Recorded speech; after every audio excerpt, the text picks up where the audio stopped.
Лилия социаль яклау идарәсендә эшли, гаиләсе бар, 2 бала тәрбияли. Фатирында җиһазлары җитәрлек икән, әмма менә шундый җыйнак өстәле булмаган.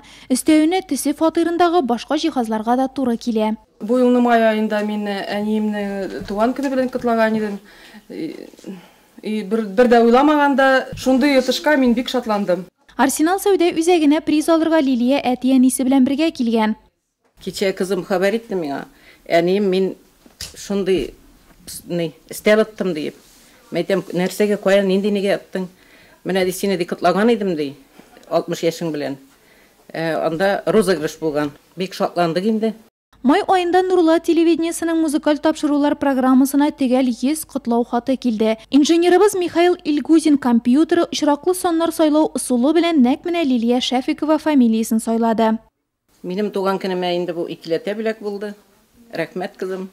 Шундый бүләк әсәнгә. Вот ваш приз. Мы, значит, сегодня совместно вот этот приз вам вручаем. И давайте участвовать в нашем конкурсе. Нурла телевидениесенә бик зур рәхмәтемне белгерәсем килә. Һәм торговый дом Арсеналга да бик зур рәхмәт. Арсенал сәүдә йорты Нурлатта киң ассортиментта сыйфатлы җиһаз тәкъдим итүче ире сәүдә нуктасы. Нурла телевидениесе белән уңышлы хезмәттәшлек итә. Без реклама бирдек Нурла телевидениесенә. Бергә конкурс оештырдык.